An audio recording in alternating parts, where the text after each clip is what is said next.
When it comes to quality sleep, Ashley has you covered with top mattress brands at winning prices and with special financing options available. You can snooze now and pay later. Plus, your mattress purchase helps give the gift of better sleep to children in need and U.S. Special Operations Forces. Visit your local Ashley store or shop online today and make every snooze count. Financing is subject to credit approval. See store or ashley.com for details. Rosetta Stone is the language learning program with a lasting impact. I've been using their app to learn French, and it's not just about memorizing words, but actually having real conversations. And it's not just French. They offer 25 languages. Right now, Rosetta Stone has an awesome holiday deal, 50% off their lifetime membership. Every language, unlimited access forever. For anyone keen on diving deep into a new language, check out rosettastone.com. It's a game changer.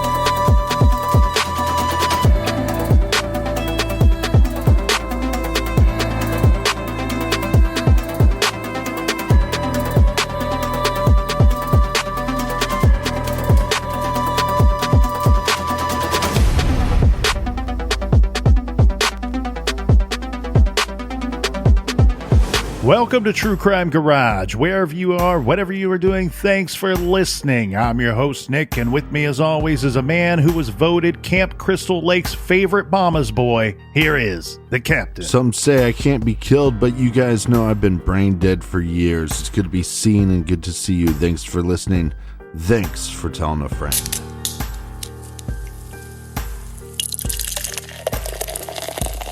Today we are still sipping on this classically great stout beer. This is Dragon's Milk Bourbon Barrel Aged Imperial Stout from the good folks at New Holland. This is a delicious craft brew filled with roasted malt and hints of coffee, chocolate, vanilla, and a little oaky bourbon barrel goodness. Garage grade, 4.5 bottle caps out of 5. And here's some cheers and thank yous to our good friends.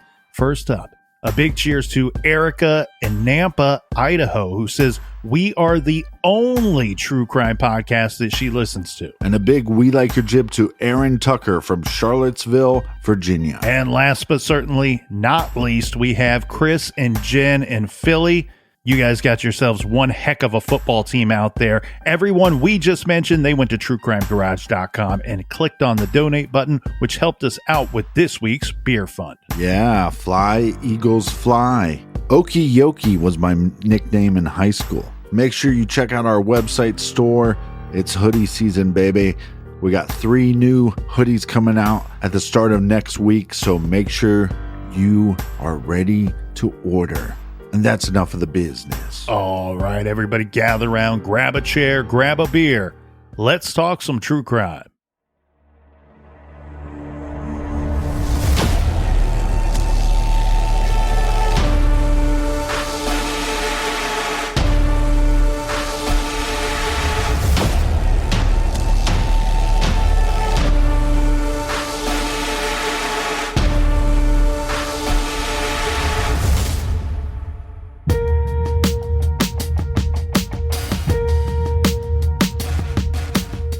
When we left off yesterday, Captain, we were starting to take a look at who this Jeffrey Lundgren character was. And we talked about 5 bodies being found in the barn that was located on the property that he was leasing, that he and his family were leasing, the 15-acre farm. The bodies were recovered in January of 1990. And the bodies were determined to be that of the Avery family, followers of Jeffrey Lundgren, who had a splinter group from the Reformed Latter-day Saints in Kirtland, Ohio. But we need to go back in time a little bit before the bodies were found, Captain, because there's a lot of stuff leading up to these murders. And we need to figure out just who is responsible for the murders of the Avery family. Let's go back to April of 1988. This is when people in town in Kirtland, Ohio, started talking about weird stuff going on down on that farm, on the Lundgren farm. On April 29th, 1988, a neighbor of the farm called police complaining that a cult was living at the farm and mentioned gunfire and paramilitary activity going on at the farm. There are reports that Jeffrey Lundgren was always dressed in army fatigues and kept a gun at the ready. He told his people that God chose him to lead a revolution in Kirtland, Ohio. The plan was to take over the temple by force in order to initiate the process by which he and his followers would find salvation. This was what the military training was for. Seems like a lot of these so-called prophets, especially the prophets that tell you they're prophets, seem to be fascinated with warfare and military. They seem to be. That's 100%. And now I'm fully regretting that when we started up True Crime Garage that we started calling some of the listeners the Garage Army. Seems like a mistake at this point. Well, in a way, we're a weird little cult. Here's what's weird, though, too, Captain, while we're on the road of weird. His group, Jeffrey Lundgren and his followers, who are now conducting military training at the commune at this 15-acre farm, they had a somewhat detailed battle plan. This again from a later report that says, quote, according to Lundgren, his followers had to recapture the temple. Afterward, an earthquake would then elevate the temple, and Christ would return to establish Zion. So the men in the group undertook paramilitary training to prepare for this assault on the temple.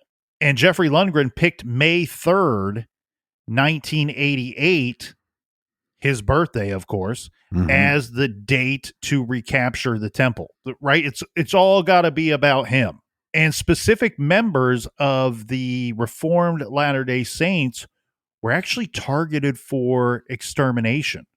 So essentially, we are talking about he's put together a hit list or a kill list here, Captain. One cult member, Kevin Curry, became disenchanted with Lundgren and his radicalized teachings. He ends up leaving Kirtland, Ohio, and he moves to Buffalo, New York. Shout out to the Bills Mafia. He moves there in 1988, and he goes to the FBI field office there in Buffalo and tells agents about Lundgren's plan to use lethal force to seize the Kirtland Temple on that May 3rd date in 1988. The FBI passes along this information to the Kirtland police chief, Janice Yarborough. That is likely the initiation, plus the neighbor calling about gunfire and the cult living on that property, that gets the Kirtland police involved in this whole mess way back in 1988, well before the killings took place. Well, just think about this. Let's say you're a part of this church and then this splinter group, and maybe some of the people that go off in this group, you go, those are friends of mine, so I'm going to go with them. And then you go to a couple of these services, and now they're asking for all your money. And now they want you to do military training. I'm sure there was a bunch of people that went into this splinter group and went, what the heck is going on? And if there's a second coming of Christ, no offense to Ohio, but I don't think Christ is coming here first. Why wouldn't he? This is Buckeye Nation, baby. He's going to come visit the Browns, put them out of their misery. If Christ is coming back, I want to know in advance so I can be wearing sunglasses when because your future looks so bright. So on May 2nd of that year, Chief Yarborough brought Jeffrey Lundgren into the police station. He's confronting him about this planned attack on the temple and also questioning him about the reports of the gunfire that was heard coming from the property that he's leasing. We don't have the details other than that of this questioning or the back and forth that likely went down between the chief, his men, and Jeffrey Lundgren on that date. But what we do know is that Jeffrey Lundgren returns to the farm, and after that period of questioning that he comes back and he announces to his followers that he's had a vision, a new vision, that told Jeffrey that the time for the attack was not right. So I guess they are going to need to pick a different date, a new date for the attack on the temple based off of this new vision that he's had. Police were now watching the farm. Chief Yarborough went to the commune after the neighbors complained about hearing gunfire. He says that when he was there, he observed the group of people marching in formation, discussing and practicing military tactics, wearing military uniforms. But unfortunately, he doesn't love what he's seeing, but his hands are tied, right? Because nothing going on was technically illegal. And there's no doubt that he does not want to get in a situation or get his department into a situation where there's a legal entanglement about religious freedom. According to the police chief, a few months later, the cult members stopped coming into town at all. And they stopped interacting with anyone else outside of their little group. And they were becoming more and more isolated. Well, this is probably part of Jeffrey's plan. You divide and conquer. You take individuals, you sleep deprive them, you take them of all their resources, you cut them off from friends and family members. Hey, your friends or your coworkers are telling us that what we're doing here is a little crazy. Well, you don't need to be around those people anymore. Also, according to the police chief, around this time, Dale Luffman, who we've discussed at length, and others who decided not to follow Jeffrey Lundgren or were no longer following Jeffrey Lundgren, they start to receive death threats from an anonymous source. On April 16th, 1989, so we're going to fast forward almost a full year here, Jeffrey Lundgren purchased 3 guns using a credit card. But it's not his credit card. He's using a credit card of a member of his group. That member is Dennis Avery. So Dennis Avery's credit card purchases 3 guns in April of 1989. On the 18th of 1989, so just 2 days later after the gun purchase, Chief Yarborough, 5 of his men, and some FBI agents, they decide to pay a visit to the commune. They said later that this was part of a civil rights violation investigation or civil rights violations investigation. I'm guessing here that they're probably using rumors that they're hearing about unpaid labor, forced labor, polygamy, and other such claims to justify probable cause to go in and visit the commune and ask some questions and take a good look around, right? What they were really checking on, my belief, is these death threats, these anonymous death threats, believing that they're probably coming from someone or someone's on this property. And if they go there looking at these other things, which they had cause to go there on those other items, maybe they find evidence of these death threats that they are, in fact, coming from this property. So they needed some evidence on these death threats coming from the property because they had anonymous death threats being made. This, at some point, it's not just people that refuse to follow or stop following Jeffrey Lundgren, but now we have death threats that are being made against certain church members, not only in Kirtland, Ohio, but also in Kansas City as well. So there was information that members of Jeffrey Lundgren's group were going to kill members of the old church. Now, when they're there, more than 12 guns are found in the house, but they were owned legally, so they were not confiscated. And again, they find no proof of illegal activity. So there's no arrests that are made, even with the police chief there, all of his men, and several FBI agents. A little clarity in our timeline, though, here, Captain. Notice the dates, because one thing that we do not know up until this point in our telling of this true crime story is that while the guns were purchased on April 16th and the FBI and the police chief and his men are there on April 18th, The Averys, the family of 5, the bodies that are later found in the barn, they had been shot and killed the day before this visit from law enforcement on the 17th. And as far as law enforcement goes, scary situation to put yourself into. You are backed by FBI, so you probably feel pretty safe. But it's also not a large group. It's a group of less than 20 individuals. So when you see them doing their little military activities, it's probably a little silly to law enforcement and FBI. But still, you have to take all this stuff serious because you're probably hearing some pretty crazy rumors coming out of this farm.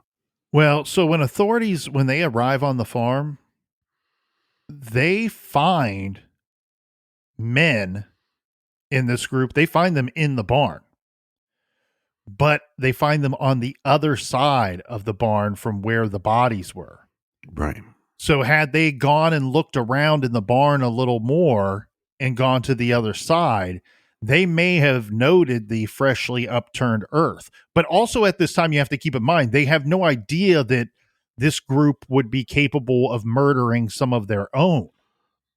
There's no rumor of that, nor was there any threat made against the Avery family. In fact, no one's even reported this family missing. They're not reported missing until the person calls in January after they're killed, and in December after they're killed, and tells police, hey, this family's missing, this family of 5's missing, and you're going to find them dead and buried in a barn, right. Which they do a few days later in early January. So after the FBI and the police go to this property, the whole group decides, all right, boom, it's time to abandon this area. It's time to abandon the farm. It's time to change our plans altogether. So they just up and leave, the whole group, or the majority of them anyway. So much of their things, the belongings, the animals, everything that they had kind of put together is just kind of left there because they're fleeing in the middle of the night practically. And they end up leaving for West Virginia, which is not much better than Ohio. And then Jeffrey Lundgren had selected the designation for the group, obviously, because he's the prophet, the one in charge. He tells them where to go and what to do. According to the information I have, Jeffrey Lundgren selected the destination for the group's pilgrimage, which was to seek the golden sword that would provide protection to the group in the event of the end of the world. So they're going to be camping in parks, living in tents, working odd jobs.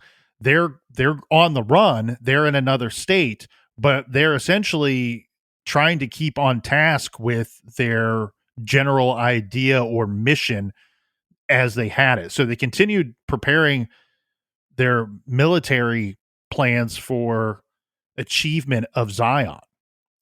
It was while the group was in West Virginia that Jeffrey Lundgren selected Katherine Johnson as his second wife, which of course angered her husband, her real husband, Larry. Well, these prophets can't just have one wife. They have to have multiple wives. Yeah. The thing that drives me crazy is that when we take a look at these cults, don't we just see the same behaviors over and over again, where it's like all of these are huge red flags, not just because they would be red flags on their own, but they're huge red flags because we've seen it time and time again take this same course of events, the same series of events. First off, hey, we're just a bunch of good people who want to be away from everybody else, and we want to do our own thing. We want to be left alone to practice our religion and express our religious freedoms and take care of each other and grow as a little community ourselves, right? That's usually how it starts. Right. And then shortly after that, it's like, all right, well, all the paychecks, all the money, all the work being done, that's for the group and for our leader. And now we're wearing army fatigues all of a sudden, and we're buying guns. And now this guy's got to have wives, or he's molesting the children. It's the same series of events time and time again. Well, and these prophets are always some nerdy ass white dude. that doesn't know how to dress. I hate nerdy ass white dudes. Their hairlines are normally running from their faces. It makes zero sense. I think that's why we're so fascinated by them, because it just doesn't make any sense that this guy would rise to some kind of power over anybody, let alone handfuls of people. The garage is on record as being against nerdy ass white dudes. Nerdy ass white dudes can all go to hell. So after they do this little brief period in West Virginia, Jeffrey Lundgren takes on a second wife, Katherine Johnson. Her husband is pissed off about this. Then now the group ends up moving to Independence, Missouri. Remember, this is the headquarters for the actual Reformed Latter-day Saints church. And there they move into, once again, an old farmhouse. But that didn't last, because now we start having some dissension amongst the ranks, right? The group starts to split up a little bit, and Jeffrey Lundgren starts to see his flock diminishing with every move that they make, with every relocation that they make. Well, and hold on, because they killed 5 of their members.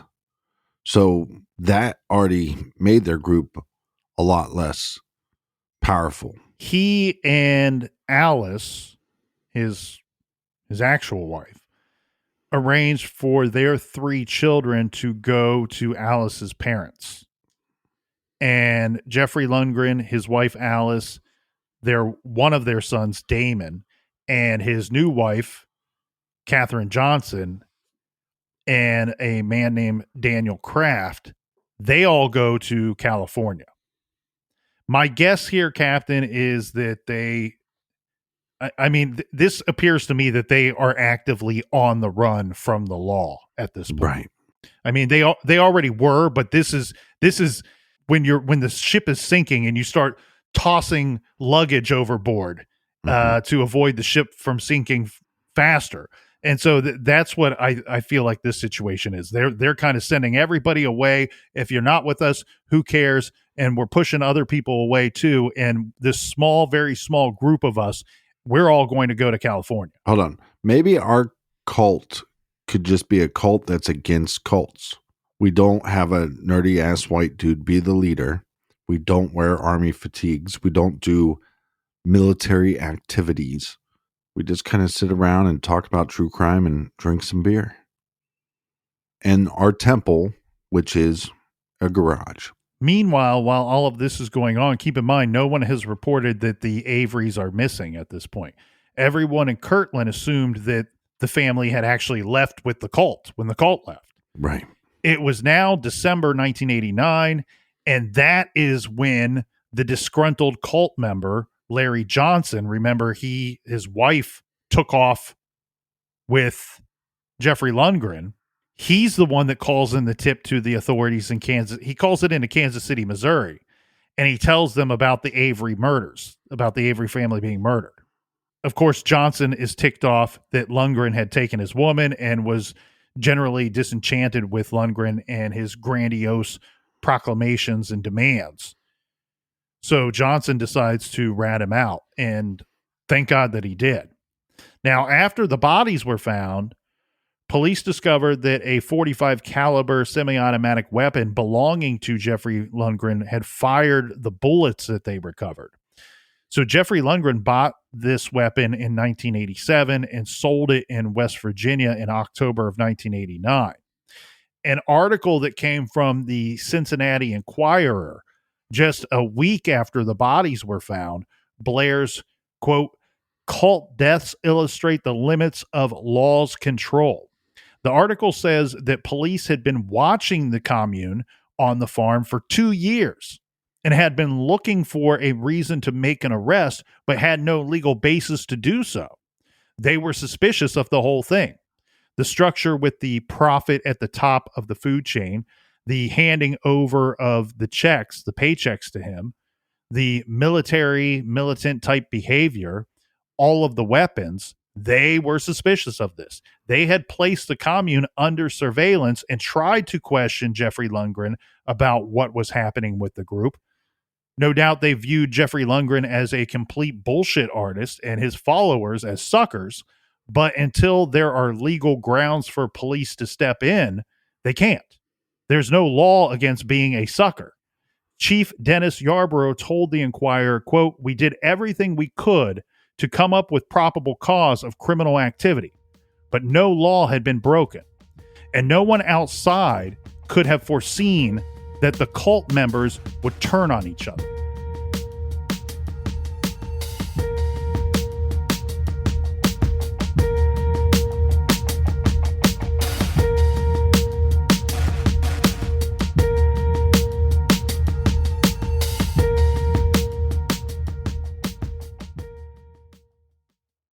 This show is sponsored by BetterHelp. Do you look forward to the holidays? Maybe you struggle with seasonal blues. This time of year can be a lot, and it's natural to feel some sadness or even anxiety about it. But adding something new and positive to your life can counteract some of those feelings. Therapy can be a bright spot, something to look forward to make you feel grounded, and to give you the tools to manage everything going on.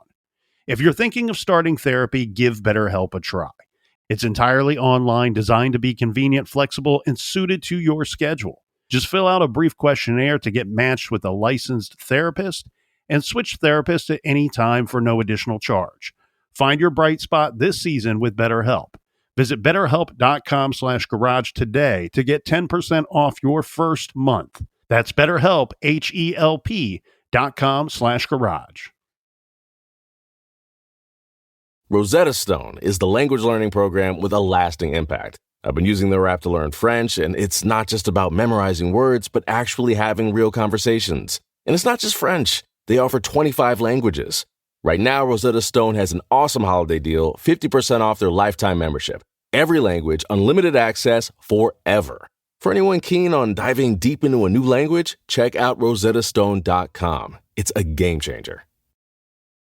At Consumer Cellular, you get the same exact coverage as the largest carriers, but for up to half the cost. Same thing, up to half the cost. Up to half the cost for the same thing. 50% the money for 100% the same thing. I hope I'm making myself clear. Consumer Cellular. When freedom calls, we're here to answer. Call us at 1-888-FREEDOM. Half the cost savings based on cost of Consumer Cellular single-line 5GB data plan with unlimited talk and text compared to lowest cost single-line postpaid unlimited talk, text, and data plan offered by T-Mobile and Verizon May 2023. You can live out your MasterChef dreams when you find a professional on Angie to tackle your dream kitchen remodel. Connect with skilled professionals to get all your home projects done well. Visit Angie.com. You can do this when you Angie that.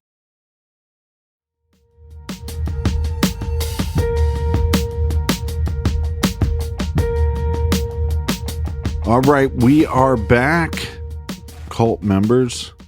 Cheers to you. You know, one of the things about a cult is you have to have the definition of having a cult is that you would have not control, but you would be suggestive of their diet, if that makes any sense. So I guess here in the garage, since we're telling you to enjoy a nice brew, that puts us in the cult category. That it does, Captain, without a doubt.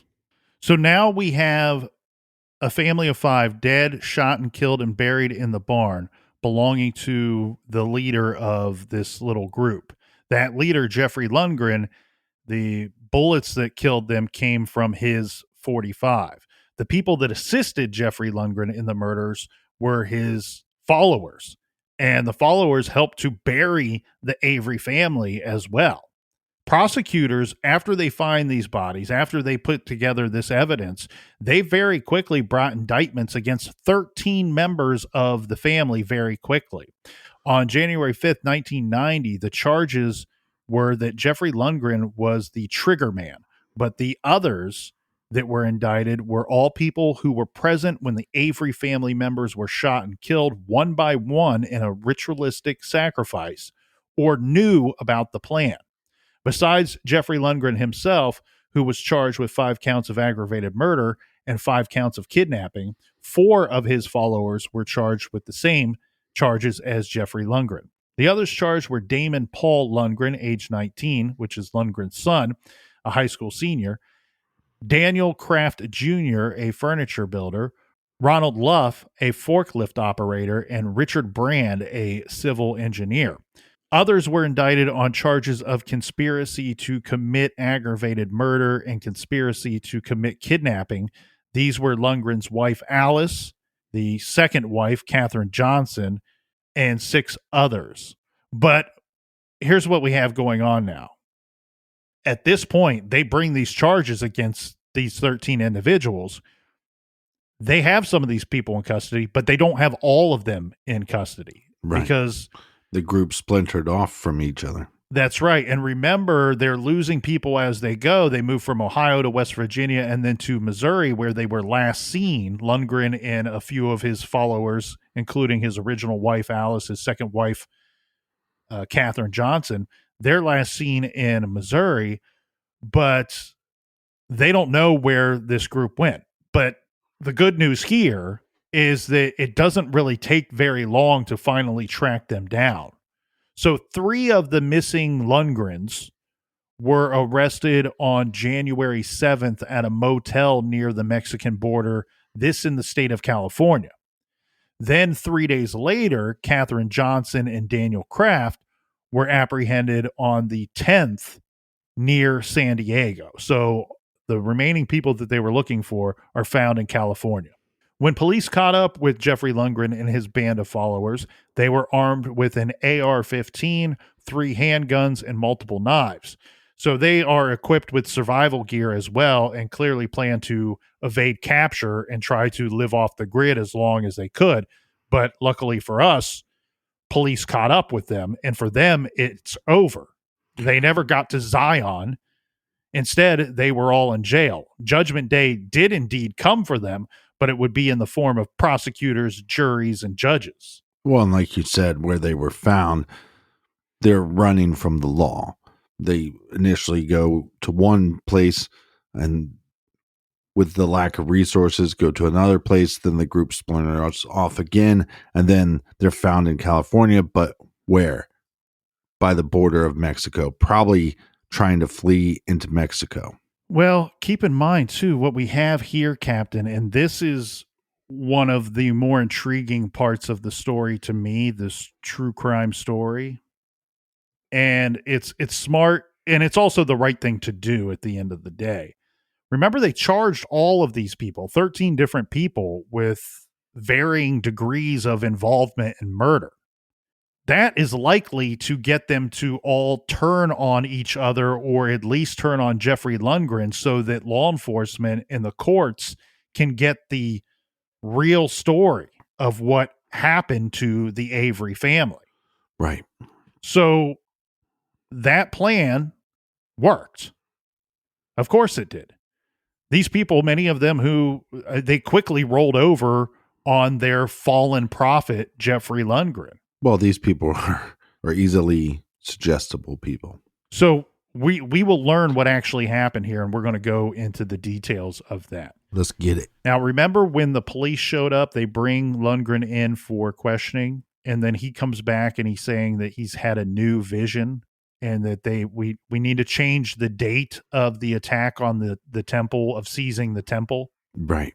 The truth of the matter is this, that when Lundgren decided to switch gears, he actually began preaching to his group that they needed a sacrifice. He told his followers to prepare for a trek to the wilderness, and they started packing up only the essentials and casting off their worldly possessions in order to reach Zion. But before they departed, he told the group that they would have to sacrifice 10 people, saying that he had received word from God through the scriptures that it was necessary to prune the herd.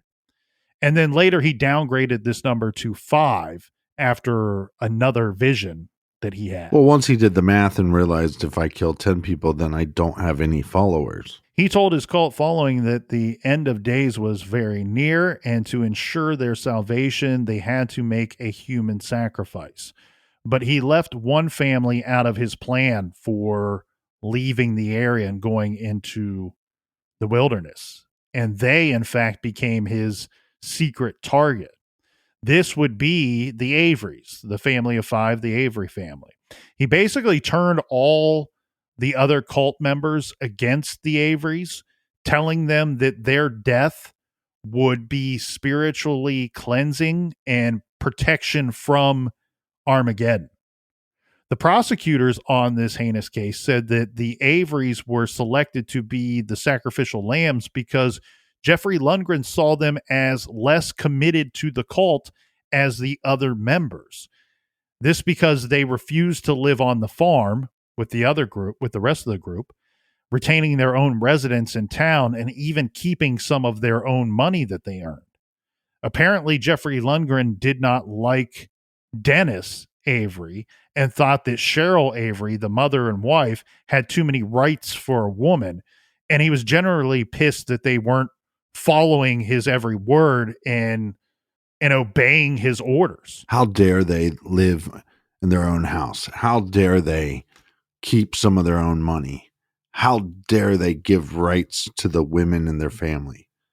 How dare they? So, of course, he's telling his followers this. Meanwhile, the Averys, they're told none of this. They have no idea what's going on. Jeffrey Lundgren instructs Cheryl Avery to write to her extended family and tell them that they were leaving on a wilderness trip to Wyoming and that they would be out of touch for a considerable amount of time. And Cheryl Avery does this. She writes to the extended family and tells them about this fictitious trip to the wilderness. She believes they're going. And so does her husband. They're going to follow Jeffrey Lundgren and the rest of them to Wyoming. They officially withdrew their daughters from the Madison Township schools that they attended, as they thought they were all going to Wyoming. As we know, they weren't going to Wyoming. That Jeffrey Lundgren and his followers had other plans for them. Yeah, of course they had other plans. They're going to be sacrificial lambs for this stupid cause. On the evening of April 17th, 1989, the Averys were invited out to the farmhouse for a party celebrating the group's departure on their wilderness trip. Around 6:30 p.m. after dinner with all of the cult members, Jeffrey Lundgren went out to the barn with his son Damon and 4 other followers. This was Brand, Kraft, Winship, and Ron Luft.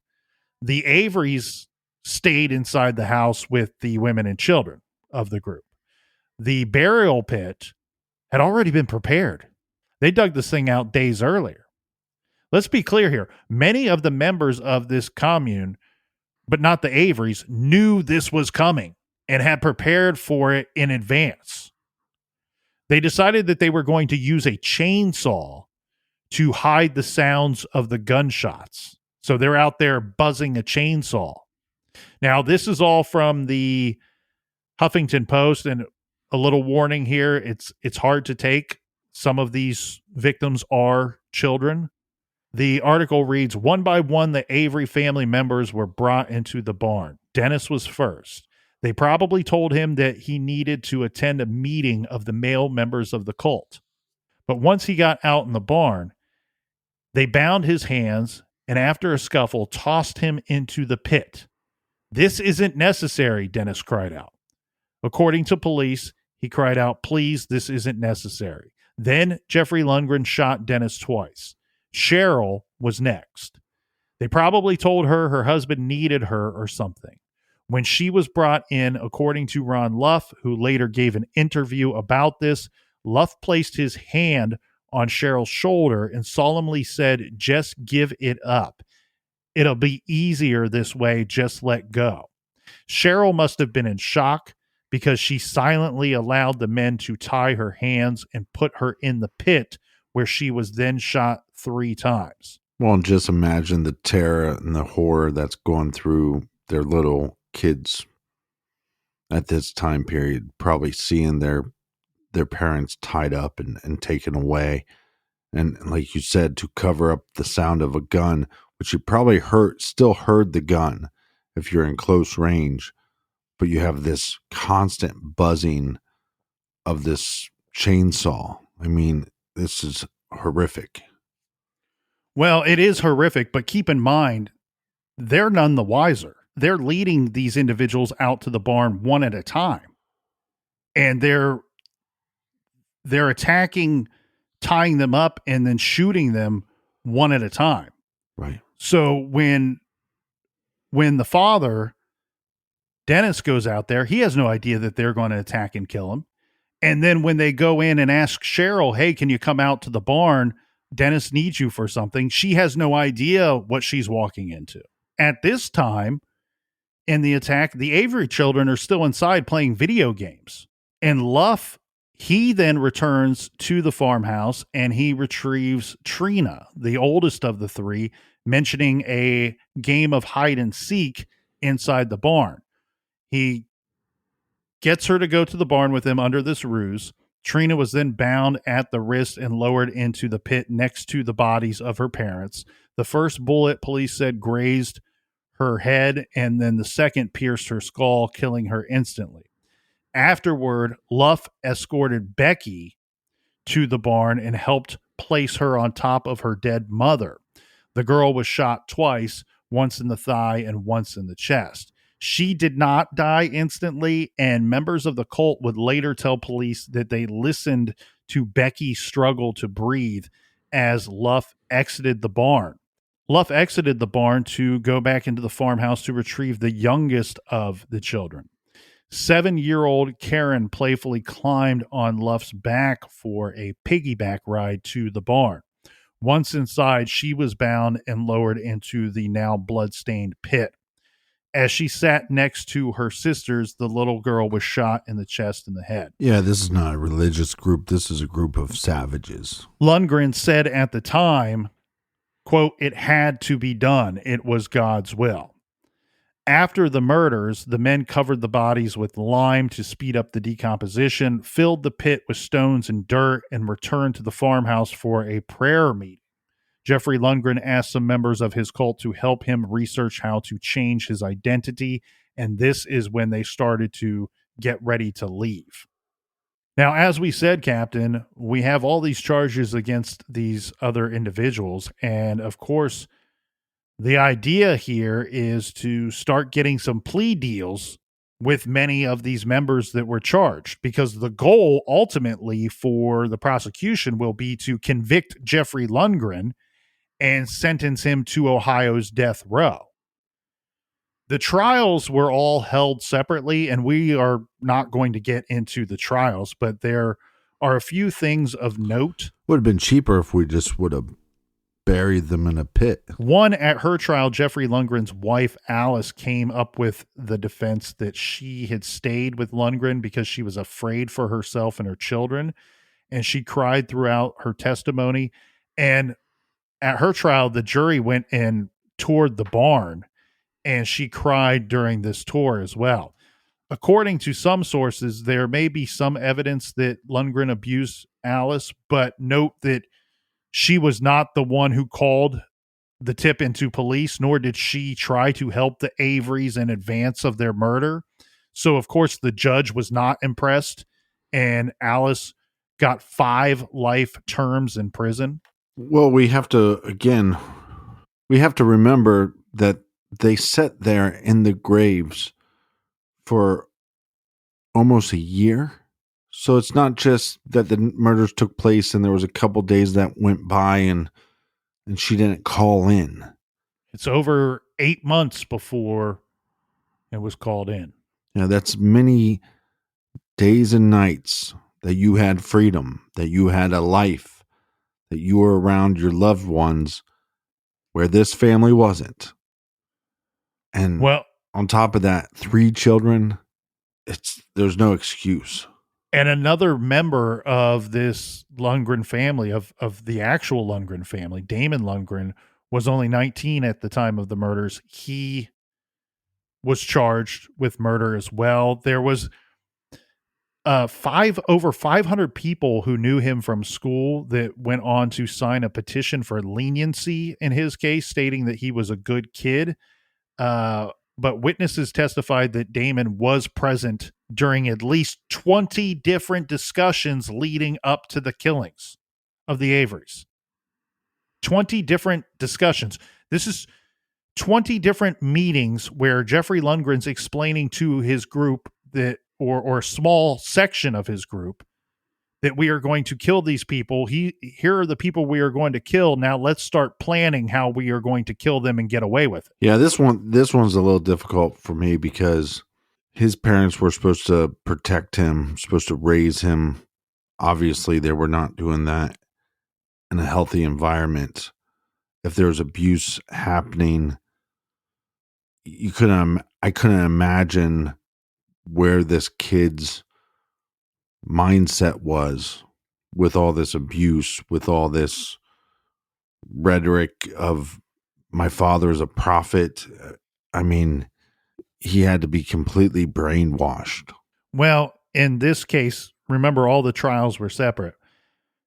In this case, the judge was, I mean, you could view this one of two ways. That the judge was harsh on Damon or he was lenient on him. He was at least harsh on Damon with his words, saying at trial to Damon, you accept no blame. You blame your father. You claim this was your father's doing and none of your own. And the judge goes on to say, Jeffrey Lundgren could not have done any of this without the help and devotion of you and his other followers. Society cannot tolerate such excuses. So the judge spared Damon from the death penalty. So that would be the leniency part of it. The judge gave him 120 years for assisting in the murders, and he would not be eligible for parole for at least 80 of those 120 years. As for Jeffrey Lundgren himself, the prosecutor said that he kept waiting for him to plead insanity, but that never happened. In fact, Jeffrey Lundgren pled not guilty at his trial, even with all these people turning on him. His trial started in August of 1990, and he offered up really no real defense as far as the courts would be concerned. He did testify about his beliefs and his visions and how they led him to do what he did. It's almost as though he was accustomed to people following him and falling for his bullshit. And maybe he assumed that his powers would similarly affect the jury. Yeah, or the idea that I tell myself bullshit lies and I believe them. And look, I was able to get a handful of people to believe my bullshit. He had to think on some level, oh, I can get this courtroom to believe my bullshit. NBC News described the defense or described Lundgren by saying, at the trial, Lundgren was unrepentant and resolute in his convictions. Afforded the opportunity to make an unsworn statement on the stand, Lundgren declared, quote, I cannot say that God was wrong. I cannot say that I am sorry. I did what God commanded me to do in the physical act. It's not a figment of my imagination that I can, in fact, talk to God. I am a prophet of God. I am even more than a prophet. I am not a false prophet. Therefore, I am not worthy of the death penalty. And it looks to me like, yeah, buddy, you probably are. Well, if you could talk to God, why didn't he tell you to cut your mullet? The prosecutor presented some of the remnants of the clothing that belonged to the Avery family that was found on the bodies of the Averys when they were buried. He presented this in court. This was later seen as a stroke of genius because the stench of rot from the tatters of this clothing overwhelmed the courtroom. Some of the jury had a visceral reaction to this. In the end, the jury didn't buy that Lundgren was instructed by God to kill the Averys. They didn't buy that he was some sort of prophet with a direct line to the Almighty. They saw him for what he was, a murderer, and the jury dropped the hammer on old Jeffrey Lundgren. On August 29th, the jury found Lundgren guilty of 5 counts, each of aggravated murder and kidnapping. And then after the testimony in the sentencing phase, it took them just 2 hours to agree to recommend Jeffrey Lundgren to be sentenced to die by the state of Ohio. They also found him guilty of being a NAB, a nerdy ass bitch. In 2006, Lundgren's appeals had all been exhausted by this time, and his time was almost up. He was granted a clemency hearing which was held on September 26, 2006.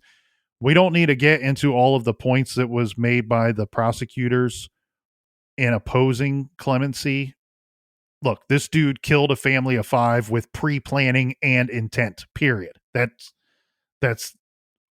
a fact. In short, the board did not find that there was any evidence presented that was sufficient enough to warrant a favorable recommendation for executive clemency in regard to Jeffrey Lundgren.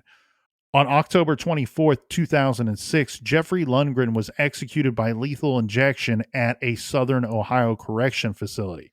His last meal was turkey, potatoes, and gravy, and a salad and pumpkin pie.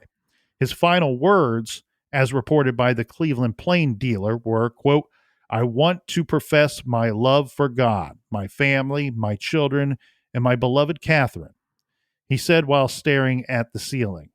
"I am because you are." From the News Herald, as was his prerogative by law, the prosecutor, in this case, chose to be present when Jeffrey Lundgren was executed by lethal injection. He felt not one twinge of sympathy as Jeffrey Lundgren was strapped into the gurney and administered the mixture of drugs that ended his life.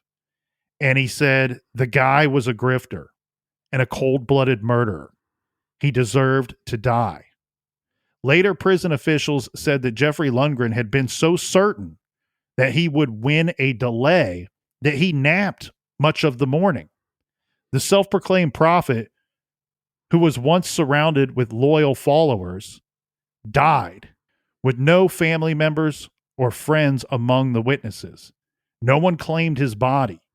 Jeffrey Lundgren was buried in a simple ceremony in a prison grave in Chillicothe, Ohio, with convicts serving as his pallbearers. I think the reason why this case is so sad to me is normally there's one killer, and in this case there's multiple killers and multiple people that just stood by and did nothing, and for whatever reason, for their own personal gain, their own salvation, that they thought they were more important than this family. Some of the accomplices have now been paroled, but still in prison are Daniel Kraft, eligible for parole in 2024, Ronald Luff, eligibility in 2048, Alice Lundgren, parole eligibility for 2092, and Damon Lundgren, who will be eligible for parole in the year 2098.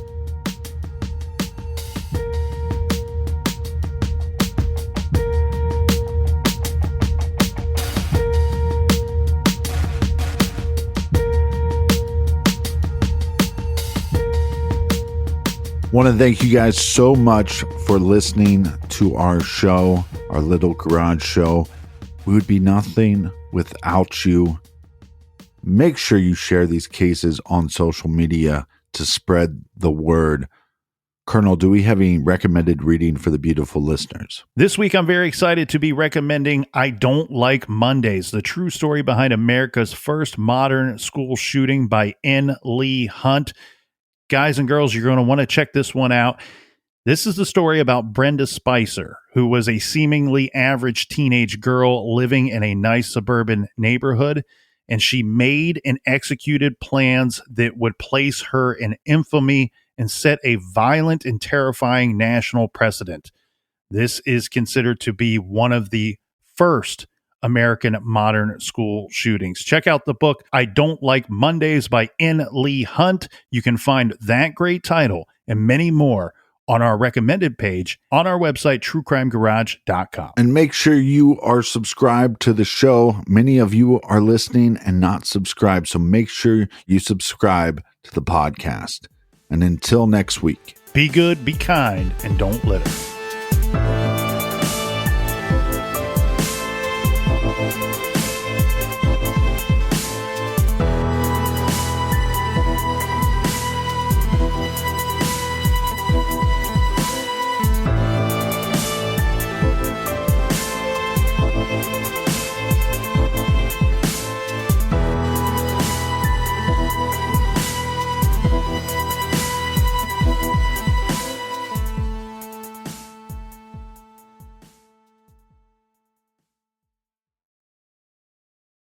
you can live out your MasterChef dreams when you find a professional on Angie to tackle your dream kitchen remodel.